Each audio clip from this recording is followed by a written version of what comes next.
გამარჯობა, თბილისის დროით 21 საათია და პოლიტიკური პარტიის ჩვენ სოციალურ პლატფორმებზე მე ჟურნალისტი ვანო პავლიაშვილი წარმოგიდგენთ ყოველდღიურ გადაცემას ჩვენი დრო. 22-მე დღეა პროტესტი არ წყდება. 22-მე დღეა საქართველოს მოქალაქეები ქუჩაში გამოდიან და ახალ არჩევნებსა და პოლიტიკური პატიმრების გათავისუფლებას ითხოვენ. 22-მე დღეა ოცნება ჯიუტობს და უკან არ იხევს. ამასობაში კი რამდენიმე მნიშვნელოვანი ამბავი მოხდა თუ ხდება. აი მაგალითად დღეს პროპაგანდისტული ტელეიმედის მფლობელმა ირაკლი რუხაძემ რამდენიმე განცხადება გააკეთა. კერძოდ მან თქვა, რომ ირაკლი კობახიძესთან შეხვედრაზეო, რომელიც გუში ჰქონდა ბიზნესმენებთან, მე ვუთხარი მასო, რომ გისმენითო, მაგრამ ყველაფერში არ გეთანხმებოდითო. ამასთან რუხაძემ თქვა, რომ ჩემთვისო უკეთესი იქნებოდაო, ყაველაშვილის ნაცვლად სხვა ვინმე ყოფილიყო პრეზიდენტობის კანდიდატი, რომელიც უფრო შემრიგებლური იქნებოდა, თუნდაც დასავლეთთან და არა ხალხის ძალის წარმომადგენლიო და მან ასევე თქვა, რომ უკრაინის ომთან დაკავშირებით, რომ რაღაც სიგიჟეები გააკეთა ოცნებამ. ნუ ესე უტრირებულად ვამბობ ამას.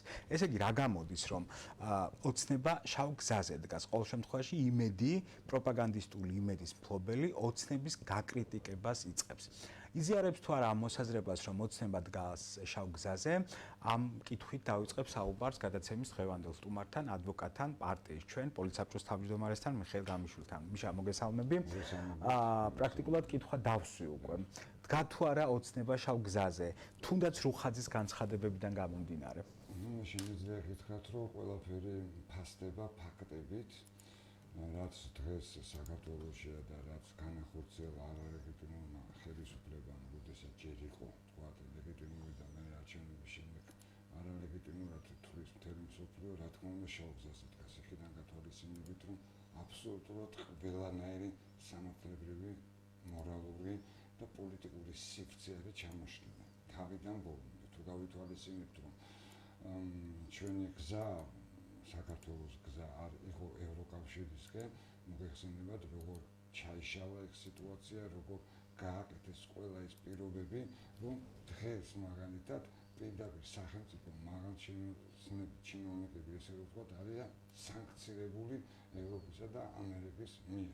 შესაბამისად, ეს შავ გზაზე დგას და ამისი ფაქტიცაა, როგორც წეგან თქვენ ბრძანეთ, პროპაგანდის ერთ-ერთი ყველაზე დიდი პროპაგანდის ტელეიმედის დამფუძნებლის ირაკლი რუხაძის ამგვარი განცხადება. სხვათა შორის რუხაძემ 28 ნოემბრის განცხადებაზეც გააკეთა აქცენტი და არ უნდა გააკეთო ასეთი განცხადებაო, აი ესეთი რამე თქვა.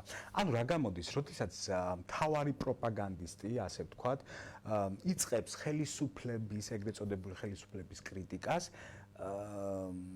ეს იმაზე მიანიშნებს თუ არა, რომ ოცნება მალე დაიხევს უკან და თქვა დათანხმდება მთავარ ორ მოთხოვნას, ახალ არჩევნებს და პოლიტპატიმრების გათავისუფლებას. ბატონო, აქ უკვე დგას საკითხი შემდეგნაირად, როგორც ახლა მე ვამბობ, აქციები რომ მიმდინარეობს, ჩვენი ყოფნა არ ყოფნის ბედი წყდება, ზუსტად აი ამ არჩევნის წინაშე არის ახლა ქართული ოცნება, მისი არსებობა არარსებობის სასწორზე არის დღევანდელი სიტუაცია. იმის გათვალისწინებით, რომ თუ არ დათანხმდება და გონივრულ ქმედებას არ განახორციელებს და არ მიიღებს გადაწყვეტილებას, რომ ჩატარდეს განმეორებითი არჩევნები, აბსოლუტურად ეს იმის მანიშნებელი იქნება, რომ მაინც იქნება ეს შედეგი მიღწეული, მაგრამ მას არანაირი შანსი აღარ ექნება იქიდან გამომდინარე, რომ სხვანაირი შეფასება მოყვება. ეხლა უკვე ოფიციალურად, არაფორმალურად 1,200,000, მაგრამ ოფიციალურად ძალიან მცირე ამ უმრჩევლების მხრიდან რომ მისცენ ხმა. შესაბამისად, ეს უკვე მათი როგორც პოლიტიკური პარტიის და პოლიტიკური ძალის ყოფნა არ ყოფნის საკითხი წდება და არჩევნებს გააკეთებს. და აი ამასობაში ახლოვდება 29 დეკემბერი, ხო? პრაქტიკულად ულტიმატუმის ვადა ამოიწურება სამ დღეში, რაც მისცა პრეზიდენტმა ზურაბიშვილმა ბიძინა ივანიშვილს მოვიდეს ორბელიანების სასახლეში. მე მარტო ვიქნები, თუ ის მარტო მოვა და ვილაპარაკოთ. შენ როგორ გონია, მიშა?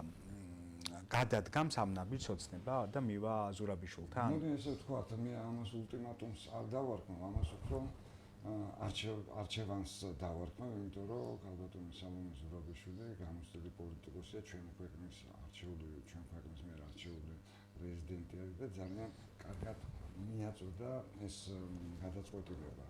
დიახაც ეს არჩევანი არის, მაგრამ თუ გავითვალისწინებთ მთელი ეს პერიოდი როგორ პოლიტიკას ანხორციელებდა, ეს უკვე მასზე არის დამოკიდებული რა არის მისთვის ყველაზე დიდი ღირებულების მქონე. როგორც პოლიტიკური ივანიშვილზე გულისხმობ ივანიშვილს? როგორც თქვა, როგორც პოლიტიკური სუბიექტი, თუ როგორც თქვა ბიზნესმენი, რომელსაც თქვა უფრო მეტი სხვა ღირებულებები გააჩნია და არ აინტერესებს მას მისი მომავალი როგორც პოლიტიკოსის სტატუსი. დამოუკიდებლად აქ ძალიან ხაზგასასმელი არის, რომ კი შეიძლება და ფაქტი არის, რომ ის მართავს თავის გუნდს თავიდან ბოლომდე ნებისმიერ მათგანს, მაგრამ თვითონ შიგნითაც იქნება ძალიან და არ იყიდება ძალიან დაძაბული სიტუაცია, იმიტომ რომ მოგეხსენებათ, ყოველთვის ესეთი პატარა ანდაზასავით ამოსა, პატარა ფრაზა მოსა.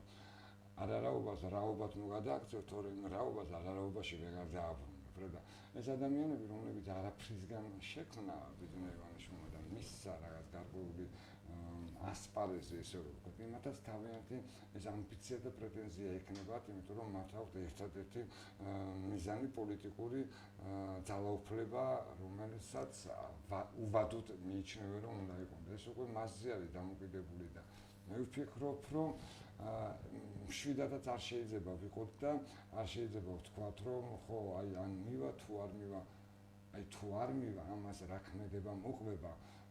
არავინ არ იცის და ყოველთვის მაინც სიფრთხილეა საჭირო, იმიტომ რომ ყველამ კარგად ვიცით, რომ ეს დამოუკიდებლად არ ხდება. აქ ხელი ურევია კრემლის. შესაბამისად, კრემლი რამითი თეფასის იძლევა, ისეთი ქმედებების ხორციელდება. ხო, მაგრამ ისევ რუხაძეს დაუბრუნდები და მე მინდა რომ სამართლებრივი თემებზე გადავიდეთ. რუხაძის განცხადება აი მიანიშნებს იმას თუ არა, რომ ინფორმაცია, რომელიც კულუარებში მუსირებს რამდენიმე დღეა, რომ ივანიშვილი გაწირავს კობახიძეს. და ეს ხო არ იქნება თუ ასე მოხდა ამ ქუჩაში გამოსული ადამიანებისათვის ერთგვარი საკენკი, რომ აი კობახიძე გაუშვი, ანუ ამ შემთხვევაში მთავრობაც გადადგება, თავისთავად ცხადია და აი ამით ხარ ჩაივლის ეს გეგმა შეიძლება ქონდეს ოცნება, ასე რომ პროტესტი აი ასე ჩააცხროს. ეს გეგმა რა თქმა უნდა ექნება, იმიტომ რომ ამ გეგმის არაერთი ფაქტი არის, მოდი 2020 წელს გადავხედოთ, როდესაც შარლ მიშელის პირობა მისცეს, როდესაც თქვა პრეზიდენტის არჩევნების პერიოდი რო იყო და მეორე ტური, როცა დაინიშნა როგორი განცხადება იყო გაკეთებული, როგორი დაპირებები იყო გაკეთებული, მაგრამ თუ აქამდე საზოგადოებას მოკლე მეხსიერება ჰქონდა და ბევრი რაღაც ავიწყებდა და დღეს ეს აღარ დგას უკვე დღეს წესრიგში და შესაბამისად ვერავის ვერ დაარწმუნებს, რომ ეხლა თქვა იმ არჩევნით რო თქვა კობახიძე გადააყენოს, გაწიროს, თქვა მთავრობა გადააყენოს, აქ პირდაპირ არის ძალიან კონკრეტულად მოთხოვნა. განმეორებითი არჩევნების ჩატარება და ახალი არჩევნების და ახალი არჩევნების ჩატარება არა CSKO-ს, არსებული CSKO-ს მიერ, არამედ საერთაშორისო დამკვირვებლების და საერთაშორისო ორგანიზაციები და ადმინისტრირება უნდა იყოს საერთაშორისო და პლუს დაუყოვნებლივ უკანონო პატიმრობაში მყოფი პირების განთავისუფლება. ეს არის ორი მოთხოვნა საზოგადოების მხრიდან. შესაბამისად, ვის გაწირავს, ვისად გაუშვებს, აქ უკვე თვით გადაჩენის ინსტინქტი არის ჩართული ყველა ნებისმიერ სიტუაციაში და აქ უკვე მე ვფიქრობ, რომ ბიძინა ივანიშვილის ექნება იმის დამოკიდებულებას და გააზრებულიც, რომ წინ უნდა გაიხედოს ყოველთვის და თავისი ეს სიტუაცია, რომელიც ამდენი წელი მას ნაციონალური ხელისუფლებიდან დაწყებული დღემდე თქვათ ქმედებებში და ბევრ საკითხებში იყო ჩართული, ხო? ალბათ უფრო რაფინირებულად მიიღებს ამ გადაწყვეტილებას. მარტო კიდევ ვიმეორებ, მარტო გაწირვა, ან შეცვლა ხელისუფლების, მთავრობის არანაირ შედეგს არ მოიტანს, იმიტომ რომ ხალხს ეს არ აინტერესებს.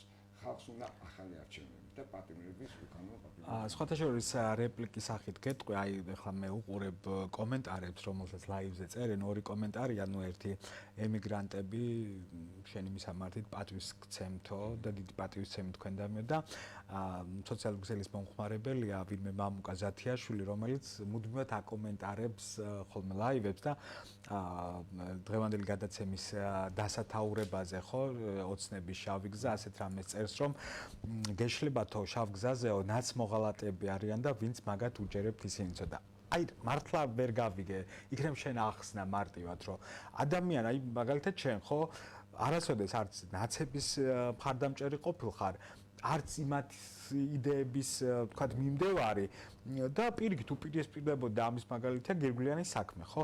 აი ადამიანებს რატო გონიათ, რომ თუ არ მოგწონს ის, რაც დღეს ხდება ქვეყანაში, აუცილებლად ნაცი ხარ? ეხლა იცით როგორი მომენტი არის, ეს უკვე თვითონ ადამიანის შეფასებებზეა დამოკიდებული და მის მენტალობაზეა დამოკიდებული. ჯერ მარტო უყურე როგორი სიტუაცია, რატომ კაცი დღეს ეს რიგში, რომ აი თქვათ არჩევნები როცა ჩატარდა და როცა ტარდებოდა და როცა უნდა ჩატარდეს, აი თქვა თუ ქართული ოცნებამ ვერ გაიმარჯვა, დაბრუნდებიან ნაცები. მოდი ძალიან აი პრაგმატულად შევხედოთ ყველაფერს. ნაცები წავიდნენ რომ სადმე და რატომ არ არიან წასული? მაგალითად ხარება.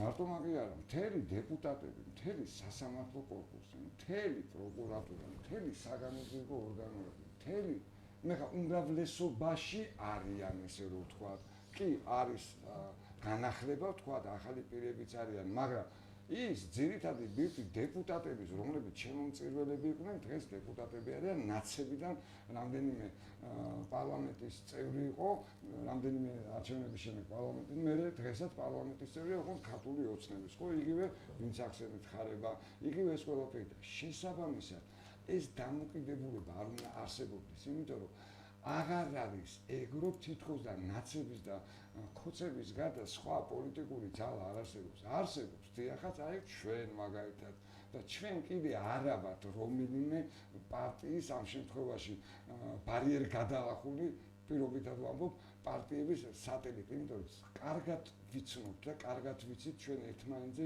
ვინ რას წარმოვადგენდა. ეხლა ადამიანს როდესაც არ უნდა დაინახოს, აი რას თქვენ ბრძანებთ, რომ მე ვერაზოს ვერ დამდეს ბრალს, რომ ან ნაცი ვიყავი და მათ იდეოლოგიას მივსდები, ან კიდე ხოცი. არა, იმიტომ რომ შესაბამისად მე ჩემი პრინციპები მქონდა და მაქვს დღესაც და არ შეიძლება ერთ წაფაში აი ესე მოხარშო ის, რაც უბრალოდ არანაირი შედეგის მომტანი არ იქნება და აქედან გამომდინარე არ შეიძლება რომ აი კიდე ერთხელ ვიმეორებ, ქოცებს მაგივრად მოვლენაცები, არც არავინ არ მოვალთ ის ადამიანები, რომლებსაც აირჩევს და ერთ-ერთ არჩევანში საზოგადოებას ვეყოლებით ჩვენი პარტია. აი მხარებასთან დაკავშირებით დღეს საინტერესო ინციდენტი, თუ შეიძლება ინციდენტ საინტერესო ეწოდოს, უფრო კურიოზი მოხდა ოზურგეთის საკრებულოში, სადაც ოცნებასა და ნაციონალური მოძრაობის დეპუტატს შორის მოხდა შეხლა-შემოხლა, ფიზიკური დაპირისპირება და აქ ანუ ოპოზიცია მიიტანა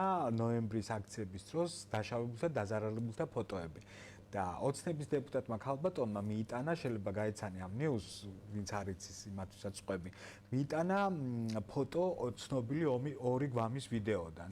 და უბრალოდ იმან არ იცოდა, რომ ერთ-ერთი ან მერაბიშვილის გვერდით იყო ხარება და როგორც კი ეს გაიგო და უთხრეს, რომ ეს ხარებას ფოტოა, ამ ქალბატონმა ეს სასწრაფოდ დამალა ეს ფოტო. ნუ ამდენსაც ვერ ხვდებიან. ეგ ცალკე საუბრის თემა. აი დაზარალებულებს მინდა დაუბრუნდეთ. ეს არის ძალიან საინტერესო თემა. ჩვენ გვესმის, რომ უნდა გათავისუფლდნენ პოლიტპატიმრები და ესენი არიან პოლიტპატიმრები. ოკეი, ყველანი თანხმდებით ამაზე, რომ არიან პოლიტპატიმრები, მაგრამ მარტო ამათი გათავისუფლება ხო არ არის. ხო უნდა დადგეს იმ ადამიანთა სისხლის სამართლებრივი პასუხისმგებლობა, ვინც ეს აქტივისტები ამ მდგომარეობამდე მიიყვანა, სცემა და არ ვიცი, დააზიანა და ამავდროულად. როგორ უნდა მოხდეს ეს სამართლებრივად, როცა მაგალითად ამოცნობად შეუძლებელია არა აქვს სამხედრო ნიშანი და შემდეგ. რა თქმა უნდა, მე ყოველთვის ვამბობ ერთ რამეს. საქართველოს დღეს იმიტომ არის ესეთი მდგომარეობამდე მისული, რომ არსებობს ეგეთი დაუსჯელობის სინდრომი. კი, ახლა შეიძლება ვიღაცამ თქვას, რომ აი წინა ხელისუფლებისგან რამდენიმე ადამიანი დაისაჯა. არა ბატონო, ეს არ არის საკმარისი. დაუსჯელობის სინდრომი არ უნდა იყოს და იარსებებს მანამ სანამ იქნება შეჩევითი სამართალი. შესაბამისად, დღეს, როდესაც უკვე მსოფლიოს მიერ არის დამტკიცებული და დადგენილი, რომ ეს დარბევა არ იყო აქციის დარბევა, ეს იყო ადამიანური მოთხრობები და წამება. ეს არის საერთაშორისო დონის დანაშაული და რომელიც შეიძლება ჰააგის სასამართლომაც განიხილოს, ხო? წარმოვიდგინეთ, როგორი სიტუაცია არის. ის რომ თითქოს და აქ ვერანაირად ვერ იქნება დადგენილი ის პირები, ვინც ეს დანაშაული ჩაიდინა, ეს არის სიცრუე და რატომ? ჯერ მარტო ის არის უკვე დადგენილი, ეს ადამიანები, აქციის დემონსტრანტები, რომლებიც წამებაში ყავდათ, რომლებსაც წაართვეს ნივთები პირადი. გაძარცვეს, ესე რომ ვთქვათ, ესეც დამატებით ის დადგენილია ვის ქონდა, ვინ წაართვა. შესაბამისად, საგამოძიებო განსაკუთრებისა კოტე კაციტაძეს კოკა კაციტაძე კარლო ესე რომ ვთქვა. იმისი ვალდებულება რაც არის აბსოლუტურად ერთნავის დადგას და იმაზე საუბარი რომ თითქოს შეუძლებელია ამის დადგენა, ეს არ შეიძლება ესე შეუძლია.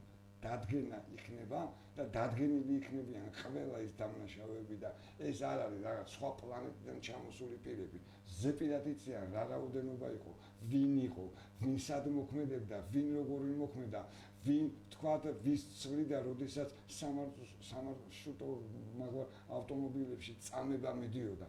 ეს არის უკავე იმ ნებაზე, პოლიტიკურ ნებაზე, ვინც თქვა არჩევნების შემდეგ მოვა სათავეში და აბსოლუტურად ყველა სისტემას გაწმინდავს იმ მანკიერებისგან, რაც არსებობს დაგვიყოფა დაუშვებელია. ახალი არჩევნების მერე ახლა ყველა ხვდებით, რომ არ მოვა ერთი პარტია, ეს იქნება კოალიციური მართლობა, სადაც სავარაუდოდ იქნება თქვენი პარტიაც ჩვენ და აი შე როგორც ამ პარტიის პოლიტსაბჭოს თავმჯდომარე, ხომ არ გაქვთ ინიციატივა ამ პარტიას, რომ რამე სამართლებრივ თუნდაც ამ დაზარალებულებისთვის, ხო, რაღაც დააყენოთ საკითხი. ერთია დასჯა, ვინც ეს ადამიანები აწამა, მაგრამ ამათ ხო განიცადეს მორალური არ ვიცი ტერორი მინიმუმ, ხო, ფიზიკურად თავიდან. აი ეს ანაზღაურება რომ მოხდეს, ან ამ კუთხით ხო არ მუშაობთ რამეზე პარტიაში? ეხლა მე მაგალითად მაქვს ესეთი იდეა, რომ როდესაც თქვენ აბსოლუტურად გეთანხმებით, რომ ადამიანს ეხლა როდესაც ამ ხელა ფიზიკური ზიანი მიაყენეს, იმან გარკვეული მატერიალური ზიანიც მიიღო, ხო? მე მაგალითად მაქვს ეგეთი იდეა და ამას ეხლა გეგმავთ, რომ შესაბამისი რეაგირება მოყვეს. რომ იცით რა არის? აქ სანამ ყველა საკადრის პასუხს არ მიიღებს და ეს პასუხი გამოიხადება რაში? ყველა ის პიროვნებები, რომლებიც კორუფციაში იყვნენ ჩართულები, მაღალ ჩინოსნები. ყველა ის ადამიანები, რომლებიც ნაცნობობით, ერთხელ გახარია რომ თქვა, ქართულ ჯიბრუპონჯიო, ტენდერებს იგებდნენ, რომლებიც ყლიფავდნენ საზოგადოებას, რომლებიც აი გააყლიფეს სიღატაკემდე მიიყვანეს, იმიტომ რომ სახელმწიფოში, სადაც არის მარტო ორი კლასი ღატაკების და მდიდრების, ის სახელმწიფო ვერასდროს ვერ შედგება. იმათი პასუხისმგებლობა ხო, მაგრამ უშუალო დამნაშავეები, აი სპეცრაზმელები, მაგალითად დადგა პასუხისმგებლობა ხარებასი, ან დღევანდელი ეგრეთ წოდებული შს მინისტრის, ხო? მაგრამ ეს პასუხისმგებლობა იმ სპეცრაზმელებს გაათავისუფლებს პასუხისმგებლობისგან ამას ამბობ? არ გაათავისუფლებს, იმიტომ რომ არსებობს სისხლის სამართლის კოდექსში შემდეგი მუხლები. უკანონო ბრძანების გამცემი და უკანონო ბრძანების შემსრულებელი. ეს ორივე დასჯადი არის, იმიტომ რომ შენ როგორც საჯარო პირი და მით უმეტეს პოლიციის შესახებ არის კანონი, ვალდებული ხარ რომ არ შეასრულო უკანონო ბრძანება, მაგრამ ეს ყველანაირ ბრძანებას იყო გასული, იმიტომ რომ ეს იყო, აი ესე რომ ვთქვა, დაზომბირებული, გარკვეული სტანდარტი და კრიტერიუმებით შერჩეული პირები, რომლებსაც აძლევდნენ ყველაფრის უფლებას და ზუსტად იმიტომ იქცეოდნენ ესე სასტიკად, რომ მათ იცოდნენ, რომ დაუსჯელები დარჩებიან და თქვენ ახლა წარმოიდგინეთ, როდესაც საიდენტიფიკაციო ნომერი აქვს მოშლილი და როდესაც არის დასაბუთებული ვარაუდი, რომ მათთან ერთად მონაწილეობას ღებულობდნენ არა ქართველები, ბელარუსები, რუსები, ესეთი ჩუმად რო იყვნენ და ხმას არ იღებდნენ, იმიტომ რომ იქ ვინც დაზარალდა და ესეთი სასტიკი და არა ადამიანურად მოყვება, იმათი მხრიდანაც კი არსებობს ეს ინფორმაციები, რომ აი იქ იმყოფებოდნენ. ეს უკვე არის სახელმწიფოებრივი დანაშაული. ეს არ არის მარტო თქვათ მცირე ადამიანის ჯანმრთელობის განზრახ მძიმე დაზიანება. ამაზე ყველამ პასუხი. გარდა ამისა, უნდა მოხდეს ლუსტრაციის კანონის მიღება. ხო, აი საინტერესო თემა შეეხე, ამაზე მინდოდა მეკითხა, ოღონდ ცოტა სხვა კუთხით. აი მაგალითად, როდესაც ბალტიისპირეთის ქვეყნებში მიიღეს ლუსტრაციის კანონი, იქ ადამიანებს, რომლებიც საბჭოთა წყობის დროს იყვნენ თანამდებობის პირები, ან სპეცსამსახურის თანამშრომლები, მათ აეგზალათ სხვათა შორის სასულიერო პირებსაც, აეგზალათ თანამდებობის დაკავება ან სასულიერო პირად კურთხევა, როგორც ვიცი, მათი ოჯახის წევრებსაც, როგორც ვიცი, შეიძლება ვცდები, მაგრამ აი თუ თქვენ კოალიციურ მთავრობაში იქნებით, ხარ ეხლა უცებ გამიშთ ეს იდეა, არ წამოაყენებთ ესეთი იდეა ფუნქციას, რომ ადამიანები, რომლებიც ირიცხებოდნენ ამ სპეცრაზმში და არ ბევდნენ, აწამებდნენ ადამიანებს აი ნოემბრის დღეებში, რომ მათ აეგრძალოთ არა მარტო მათი ოჯახის წევრებსაც საჯარო სამსახურში დასაქმება. რა თქმა უნდა, ეს ერთ-ერთი თქვათ შემადგენელი ნაწილი იქნება ამ ჩვენი გეგმის. ანუ ილუსტრაცია კონკრეტულად აი ამ ბოლო მოვლენების. საერთოდ მე ვუდგები ამ საკითხს შემდეგნაირად, რომ არის გარკვეული რაღაცა პერიოდი, როდესაც ჩვენს უფროს თაობას მოუწია იმ პირობებით ცხოვრება და შესაბამისად ის ადამიანი, რომელიც თქვათ კაკების თანამშრომელი იყო, არ შეიძლება დღეს რა საკითხსაც არ უნდა იყოს და კაკების თანამშრომლები არ ნიშნავს და აგენტები არ ნიშნავს, რომ მარტო ასაკოვანი იყო. ახალგაზრდებიც არიან ძალიან ბევრი, ესე რომ ვთქვათ.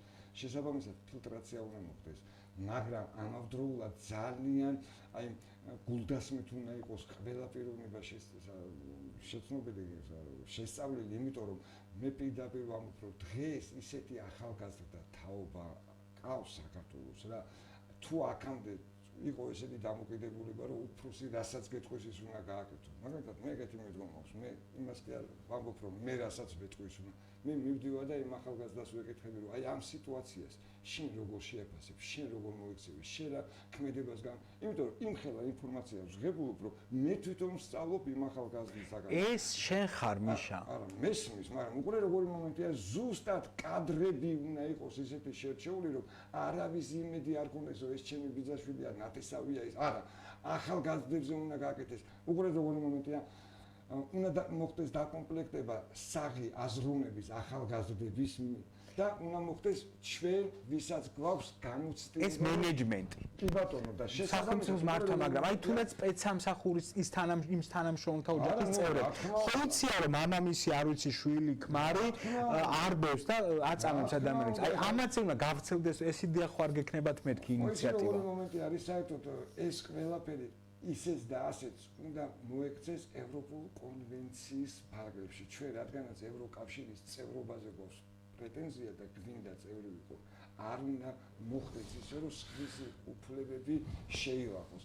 ეს არ ნიშნავს იმას, რომ დაუჟელი ვთქვა, უკვე შენ რო ცაგავს ინფორმაცია, რომ შენი ოჯახის წევრი, ეს შენი მეუღლე იქნება, შენი მამა იქნება თუ შენი შვილი იქნება, რომ ჩადის დანაშაულს და მე შენ გამოდიხარ და იძახი, რომ არა, არ ჩადის ამ დროს შენ რა თქმა უნდა თანამონაწილე ხარ ამ დანაშაულზე. შესაბამისად ეს გავრცელდება, ეს უფრო სამართლებრივად ძალიან აი ესეთი სენსიტიური საკითხი არის და ძალიან დიდი ყურადღების ქვეშ უნდა განხორციელდეს. ნუ ამაზე მუშაობს ჩვენი იურისტები ამ საკითხზე, იმიტომ რომ ჩვენ ძალიან ბევრი გეგმა გვაქვს და ჩვენ არ წარმოვადგენთ იმ კატეგორიას პოლიტიკური პარტიის, რომელმაც იციან არჩევნების წინ ერთი თვით ადრე გამოსვლა, საუბარი, მოწოდებები, დაპირებები, ნუ ყოველთვის ვამბობ. და პოსტიც კი გავაკეთე, როდესაც ახალი მერის არჩევნებთან დაკავშირებით ქართულ ოცნებამ წამოაყენა თავისი კანდიდატურა, ეს პირობითად რო ვთქვა. მერიდან დაწყებული კი არა, ნებისმიერი ჩინოვნიკი, ვინც არის 24 საათი კაბინეტში კი უნდა იშდეს. ხალხში უნდა გადიოდეს, იმიტომ რომ ხალხით არის ის არჩეული, ხალხით არის დანიშნული, ხალხი არის მისი შემოსავლის წყარო და ზევიდან არ უნდა უყურებდეს, ხალხისგან მოდის ეს ყველაფერი და ჩემი დამოკიდებულება მხოლოდ და მხოლოდ ეს არის, რომ მაქსიმალური კომუნიკაცია იყოს და არა არჩევნებამდე ერთი თვით ადრე, არამედ არჩევნიდან არჩევნებამდე ყოველდღიურად ყველანაირად ეს ფორმალური არ უნდა იყოს, იმიტომ რომ კონსტიტუციურად წყარო არის ხალხი და ხალხს ხვანაირი პატივისცემა, სხვანაირი ყურადღება ჭირდება. უნდა მოусმინო, ის კი არ უნდა გისმენდეს მანდამაინც შენ და შენ მითითებებს იმას უნდა უსმინო. იმისი მოთხოვნა უნდა დააკმაყოფილო ყოველთვის და თუ სასაუბრო იქნება, იმიტომ არ ეხა ყველას ვერ შეხვდები, მაგრამ იმათგან არჩეული ადამიანი, რომელიც წარმომადგენლობითი უფლების მქონე იქნება, ხო? ეს დაბა იქნება, რაიონი იქნება, სოფელი იქნება, უნდა ჩავიდნენ ეს არ ჩადიან მაგაშია სახელმწიფო სტრუქტურა და სისტემა, ეს არის რომ შენ არ უნდა გაემიჯნო შენ ამომრჩევს და შენ ხალხს, იმიტომ რომ არ დაგავიწყდეს რომ იზრდები კი კაბინეტში შეხვალ, მაგრამ მუდმივი სიცოცხლე არ არის და იმ კაბინეტიდან ადრეთულიან გამოყვა და ხომ უნდა შეგეძლოს გასვლა საზოგადოებაში ურთიერთობა. ეს ყველაზე დიდი ღირებულება არის და მაგით ვცხოვრობ, რომ მე ადაზოს არ შემწყვება ადამიანებთან კომუნიკაცია. ეს ძალიან კარგი, შენ გიცნობ საზოგადოება, მე ძალიან კარგად გიცნობ და ვიცი, რაც ახლა ამბობ, რომ გულწრფელი ხარ, მაგრამ აი ამ რაც აქციები დაიწყო, საპროტესტო აქციები და ხალხი გამოდის ქუჩაში, მე სულ აი რაღაცნაირად გაფაციცებით, ასე ვთქვათ, ვუსმენ, რომ იქნებ რომელიმე ოპოზიციამ თქვას და ერთ-ერთი მოვისმინე თქვენი პარტიისგან, ანუ პარტიისგან ჩვენ, რომ ხელისუფლების შეცვლის მერე ყველა იმ კანონის ანულირება თუ გაუქმება მოხდეს, რომელიც ოცნებამ მიიღო აი 26 ოქტომბრის მერე, ხო, თუნდაც ის რაღაცა წარმოუდგენელი დაჭერა 48 საათი ადმინისტრაციული წესით, ნიღბების აკრძალვა და ასე შემდეგ. რუსულ კანონზე აღარაფერს აღარ ვამბობ, ეს თავისთავად უნდა გაუქმდეს, მაგრამ ოპოზიციამ დღესვე უნდა დააყენოს თუ არა, დღის აი თქვენ აყენებთ ამას, მაგრამ ერთობლივად ხარ უნდა დააყენოთ. მე ხარ სლენგით თქვა დაიკიდებს ის გუნდი, ვინც თქვა კოალიციაში უმრავლესობით იქნება. აი მაგასთან დაკავშირებით ერთ რაღაცა მინდა ესე საჯაროდ თქვა, უყურეთ როგორი მომენტი არის. მე ძალიან დიდ პატივს ვცემ ქალბატონ სალომე ჩვენი ქვეყნის პრეზიდენტი არის და მე მინდა ვთქვა, რომ ჩვენ არაერთხელ გვქონდა განცხადება და სურვილი, რომ აი ამ ურთიერთობებში და ამ მოლაპარაკებებში რაც ეს კოლაბორაცია ყოფილიყო პრეზიდენტთან, ხო, პარტიის და ხო ჩართული ყოფილიყავით. იცით რა არის, რომ აი მე რატომ ვამბობ, რომ შერჩევითი არ უნდა იყოს არაფერი და რატომ? კი, წინა არჩევნებში თქვათ გადალახა რამდენიმე კოალიციამ 5%-იანი ბარიერი, მაგრამ შენ მაგის გარანტია არასდროს არ გექნება თუ ერთხელ გადალახე მეორეჯერაც. ხო, მაგრამ თან ამ არჩევნების შედეგებს არ აღიარებს არავინ და გადალახა არ გადალახა ეს პირობითია თქვენ. ჩვენი პარტია, პოლიტიკური პარტია ძალიან ახალი შექმნილი არის, თითქმის ხალხმა არ იცოდა და ვინც გაიგო იმაზე ნანუღდება რომ ცოდნოდა, ხო, იმას კი არ მიცემთ, თქვენ მოგცემთ. ამის რეალური საშუალებას და რეალობაშიც არსებობს, რომ ჩვენ შეიძლება გადავახვდეთ, მაგრამ ჩვენ ამით იმით კი არ ვისარგებლოთ, რომ თქვა მეცნობადი ვარ კიდე ჩემ ჯგუფში, ჩემ პარტიაში არიან კარგი ადამიანები. აქ უნდა იყოს აი ერთიანობის სისტემა უნდა იყოს, შერჩევითობა არ უნდა იყოს და მე კიდე ერთხელ ვცდილობ, რომ ქალბატონ პრეზიდენტს მივაწოდო ხმა, რომ ჩვენც ჩავხდოს აი მოლაპარაკებებში, ამ საუბრებში, იმიტომ რომ მეტწილად მე აი პირდაპირ შემიძლია გითხრათ, 28 დღეა მე აქტიურად დადიხარ აქციებს. და უყურეთ როგორი არის. კი, მოდიან ოპოზიციის წარმომადგენლები თავის წრესთან ერთად ისე მასაში არ ერევიან, ხო. მე მაგალითად მასაში ვარ. ყველა ხო, ამას იმ ვიღაც მიყვებოდა იმ დღეს, რომ აი მიშა იქ რო დადისო, ყველა ისე ხდებაო მასო. ხო. აღფრთოვანებით. აქედან გამომდინარე, მეც მაქვს, ჩვენც გვაქვს გარკვეული ინფორმაცია ხალხის განწყობა როგორია. აი ეს მინდა, იმიტომ რომ ერთადერთი რაც ყველაფერს საქმეს წინ წაწევს, ეს არის ერთობა, როცა არსებობს და როცა არ ხდება პირადი ინტერესებიდან გამომდინარე. მე კიდევ ერთხელ გეუბნები, ყველას ვცემ პატივს. არ აქვს მაგას მნიშვნელობა, ეს ხოცი იქნება თუ ნაცი იქნება თუ კოალიცია ის თუ ეს, არ აქვს მნიშვნელობა, ლელო მელო, არ ვიცი. მე ვიცი ერთი რაღაცა, სიტყვას ვინც იტყვის, ის სიტყვა უნდა შეასრულოს. ვინც არის კიდე ორი შეცდომა, საპატიებელი და უპატიებელი. უპატიებელი არავის არასდროს არ უნდა ეპატიოს. ის დანაშაული რაც მოხდა და ეს ამდენი ბიჭები, ხო? იგივე ის პირები მოქმედებდნენ წინა ხელისუფლების პერიოდში 26 მაისს, 7 ნოემბერს დარბევები რო იყო. რატომღაც გვავიწყდება და ავიწყდება და თქვენ თქმის არ იყოს მოიტანეს ეს სურათი ხარებაზე, რომელიც მაშინაც იყო და ეხლა აღარ არის მაგის დრო, იმიტომ რომ ახალგაზრდები გვყავს ჩვენ ისეთი, იმათ უნდა ყველანაირი გზა მიეცეთ და ყველამ თავისი აი რო იტყვიათ მე ხასავით რომ მეს გადა აღარ არის მაგის დრო, რომ მიეცეს ამ ახალგაზრდობას ყველანაირი პერსპექტივა. პრეზიდენტი ახსენე 29 დეკემბერს ოცნება ყაველაშვილის ინაუგურაციას გეგმავს პარლამენტის სხდომათა დარბაზში. სხვათა შორის დღეს გავრცელდა ინფორმაცია, რომ არ არიან მიწვეულები, დიპლომატები და ახსნა იყო ეგეთი პარლამენტის აპარატისგან, რომ ადგილი არ არისო საამისოთო, მაგრამ გადაგეთებ კაფეში? პარლამენტის ხდომათა დარბაზში. მაგრამ ნახემიშა რამდენიმე დღის წინ კობახიძემ და მას მერე პრაქტიკულად აღარც გამოჩენილა ეს აქტიურად. თქვა, რომ ჯერ კიდე გაურკვეველია 29 დეკემბრის მერეო ზურაბიშვილი სად იქნება გისოსებს აქეთ თუ გისოსებს მიყმაო. თქვათ ისე მოხდა, რომ სალომე ზურაბიშვილის წინააღმდეგ დაიწყო სამართლებრივი დევნა. ნუ დააპატიმრეს, არ ვიცი, შედაპატიმრობა არ ვიცი. მიხეილ რამიშვილი, როგორც ადვოკატი, ხო არ დაიცა ერთი ადვოკატი, ალბათ ბევრი დამცველი ეყოლება, მაგრამ ხო არ ჩაებმები ამ პროცესში? რა თქმა უნდა, თუ არც ჯერჯერობით ღმერთმა დაგვიქვია, რომ ამდაგვარი რამ მოხდეს, იმიტომ რომ ყველანაირი სამართლებრივი სივრციდან იქნება გასული. ისეც გასულია ეს ქვეყანა ყველანაირი სამართლებრივი სივრციდან. მომენტი ამდაგვარი ქმედება პირდაპირ მოიტანს უკვე სამოქალაქო დაპირისპირებას რა. იმიტომ რომ შეუძლებელია რომელიმე ადამიანი მშვიდად დარჩეს სახში, როდესაც თქვა გადაწყვეტილება იქნა მიღებული, რომ იძულების წესით მივიდნენ პრეზიდენტთან. ხალხო, პრეზიდენტია ჯერ.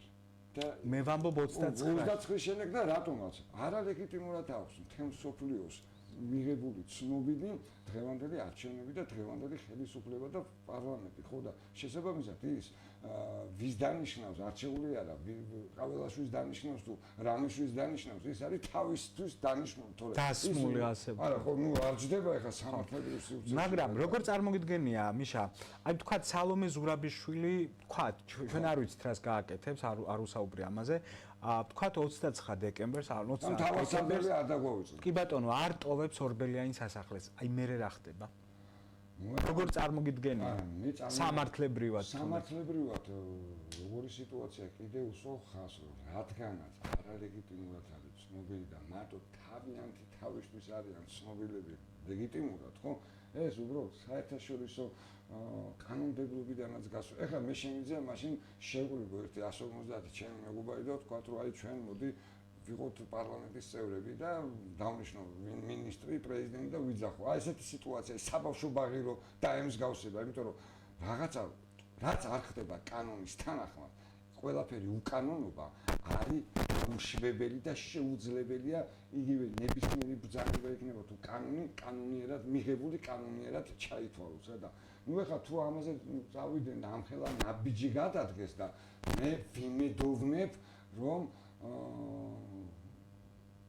არ გააკეთებს ის მაგათი ხელმძღვანელი ამ ნაბიჯს რომ თქვა ძალადობრივი გზით ან ნებისმიერი ფორმით მით განჩინებით მივიდნენ ახლა სალომესთან და უთხრან რომ აი თქვენ ახლა უნდა დაგაპატიმროთ ეს პირდაპირ გეუბნებით პირდაპირ სამოქალაქო დაპირისპირება იქნება იმიტომ რომ ხას უსვამს შეუძლებელია თავმოყარე ადამიანი იჯდეს სახში და უყუროს ახლა სალომე გისოსებს მიღმამიყავს თუ თქვა სასახლიდან ასახლებენ იმიტომ რომ უზურპაცია მეტი კი არაფერი არ არის როდესაც თუ კი მაშინ ხანერად დავსვამ კითხვას თუ კი და ესაც სამართლებრივი კუთხით როგორ იქნება თუ კი სალომე ზურაბიშვილი რომელიც ამბობს რომ არალეგიტიმურია ეს პარლამენტი და არ ცნობს ლეგიტიმაციას არ აძლევს თუ კი დატოვებს 29-ში მაინც ორბელიანების სასახლეს ეს მისი მხრიდან ირიბად ხარ იქნება ლეგიტიმაციის მიცემა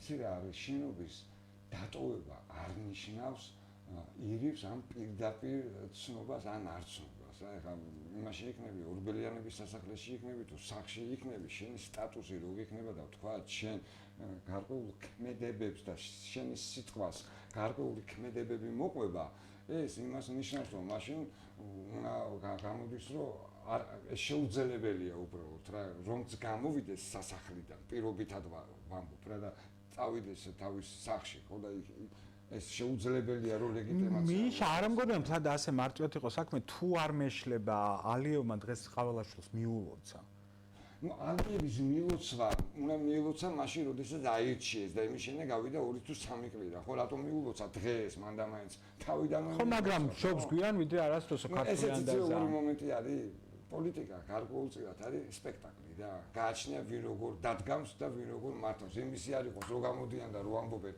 ეს პროპაგანდისტები რომ აიო ეს ახალგაზრდები ვინც არიანო უფრო გაზრდებიო ტრეინინგები აი დღეს მე ვამბობ ერთი და აი რო იძახიან 200,000 კაცი კი არა სულ 10 კაცი იყოს და მე რო იძახიან ერთი კაცი აი კეთილი ინებოს რა, აი მაგდენი ვაშკაცობა ხო ამბობენ რომ უბრალოდ ეს ხალხი მოტყუებულები არიან შეცდომაში შეყვანილი. ხო, 300-მდე ავიდნენ რომ 300 ადამიანი. მაგათი ერთ-ერთი ლიდერი არა, აი ალალათ მოვიდეს რა და უთხრას, რომ აიცით რა თქვენ მოგატყუეს ხალხი.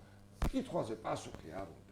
ისი არ შეიძლება რაღაცა ფანჯრებიდან უყურო და თვალო აქ ჭუჭულის წიწილებივით ისინი რა ქვია რამდენი კაცი არის და საერთოდ არ უსმენდნენ იმათ რა მოთხოვნავს და საერთოდ ბოდიში და არანაირ ყურადღებას არ აქცევდნენ იმ ახალგაზრდებს რომლებიც დალეწეს და ყველაფერსო თავი დავანებოთ მსახიობები, ექიმები, ადამიანები რომლებიც საქართველოს მომავალ სახელს უქმნიან ისინი სახელმწიფო გადატრიალებისთვის ეს არის შენი უსუსურობა. გაუცილებლია თუ გაქვს ინფორმაცია, ჩემ მაგათმა სახელმწიფო გადატრიალება რო გააკეთო და რო მოხდეს, ამას ჭირდება, არ ვიცი, ჯერ ხელა ხარის დაჭერა ჭირდება და იმხელა რესურსი ჭირდება და ეხლა ჭიჭინაძემ და მუსიკოსებმა და ექიმებმა რა გადატრიალებან ან ეს იცი როგორი მომენტი არის ეს არის ერთ-ერთი მეთოდი ხალხის დაშინების არ გამოვა ბატონო ეგეთი რაღაცა არა 5 წუთი კიდევ გვაქვს და აი ეხლა სხვათა შორის თქვენი პარტიის ან პარტიის ჩვენ თანათავმჯდომარე გიორგი პატარიძე ლაივზე აკეთებს კომენტარს სახალხო სათათბირო შექმნა უნდა გახდეს კრიზისის პოლიტიკური გამოსავალი პირველი ნაბიჯი რაც მიგვიყვანს ახალ არჩევნებამდე როგორც ვთქვით თქვენ აპირებით რაღაცა სახალხო სათათბირო შექმნას და ჩვენ ეხლაც გვაქვს ეს დღის წესრიგში და მე იმიტომ ვამბობ იცით როგორი მომენტი არის რომ შეფასება არ უნდა მოხდეს ვის რა გამოცდილებაო და რამდენი წელია პოლიტიკაში პოლიტიკა არის ნებისმიერი ერთი ადამიანის მეორე ადამიანთან ურთიერთობა და დამოკიდებულება ეს არის პოლიტიკა პოლიტიკასაც ურთიერთობასაც გაცნობასაც მოსმენასაც პოლიტიკა არ არის მარტო პარტიაში რო ხარ და დეპუტატი რო გახდები ურთიერთობებიდან მოდგა ეს არის ზუსტად ჩვენი მოთხოვნა რომ ჩვენ ძალიან სახალხოდ ვაკეთებთ იმიტომ ვქვია ჩვენ და კი არ ვქვია თქვა მე ან შენ ჩვენ იმიტომ ჩვენ ყველა ერთნი ვარ და ეს სათათბირო უნდა შეიქმნას უნდა მიეცეს ყველას იმის საშუალება რომ ეს კრიზისი აღმოიფხოს და არ უნდა იყოს რაღაცა ბარიერი გარკვეული პოლიტიკური პარტიებისთვის კი ბატონო არის პარტიები რომლებიც პირდაპირ სატელიტები არიან და უბრალოდ დაუშვებელია მაგათთან რაიმე სახის რუსეთის და ოცნების სატელიტები არიან კი ბატონო თქმა უნდა მაგრამ არიან გარკვეული პარტიები და ერთ-ერთი ჩვენ რომლებიც პირდაპირ გეუბნებით ჩვენი გამოცდილებიდან ჩვენი ცხოვრების პროფესიონალიზმიდან ჩვენც უნდა ვიჯდეთ და უნდა ვისმენდეთ პრეზიდენტის მონაწილეობით რაში შეგვიძლია ჩვენ პატარა წუთი ადექით და პირდაპირ სლენგით ვიტყვი მიაჭერით პრეზიდენტს არა მე ესეც გავაკეთებ მე პრობლემა არ აქვს როგორც პოლიციაში მივაჭერი ესე რომ ვთქვა იმიტომ რომ წინა დღეს დამერეკეს და მითხეს დაგიჭერე რომ პირდაპირ მივაჭერი ისევე მივაჭერი პრეზიდენტთან და ვეთქვი ამ მოვედი ეს როდის გიპირებდნენ დაჭერას ახლა ეს აქციები რო იყო რამდენიმე დღის უკან მე ლაივშიც ხონდა რა წინა ხამეს დამერეკეს ძალიან აქტიური დაგიჭერენო რა და დილით ვინ დაგირეკა ну ერთ-ერთმა თანამშრომელმა იყო საუბარი ხო კეთილმოსურნე კეთილმოსურნე და ავდექი და ეგრევე წავედი პოლიციაში და მე ვთქარი ამ მოვედი იმიტომ რომ ჯობს მე ჩაგბარდეთ თორე თუ დაგირეკეს და გითხეს წადი ახლა დაიჭირეო ცოტა რთული იქნება ჩემი დაჭერა მე ვთქარი ეს რა საბაბით უნდა დაიჭირო რა საბაბითაც დაიჭირეს სულ ყველა ეს ახალგაზრდები რომ არაფერს არ აკეთებდნენ აქციაზე მშვიდობიანად იყვნენ და ზოგს 25 მეტრიდან ვითომ დაიღინებოდა ვითომ ეხა ზღაპარი და შენი ინფორმაციით მოხსნილია შენი დაჭერა დღის წესრიგი არა დღის წესრიგში ყოველთვის იქნება და ყოველთვის იყო და დამეჭირეს ხო იმედია ეს რეალობად არ იქცევა ძალიან ცოტა დრო გვაქვს 2 წუთი მე ყოველთვის აღაზროს თქვა არა ეს თავისთავად ცხადია მაგრამ მიშა ნუ ახლა ყველა ხვდება ვინც პოლიტიკაში ოდნავ მაინც ერკვევა ან თვალს თუ ადევნებს რომ ახალი არჩევნები იქნება ნუ ეს ყველაფერი არის დროის ამბავი ეს ახალი არჩევნები და მოკლედ რომ მითხრა რომ დაინიშნება რა შესთავაზებს პარტია ჩვენ ამ მრჩეველს რაც იქნება ყველაზე რეალური და არ იქნება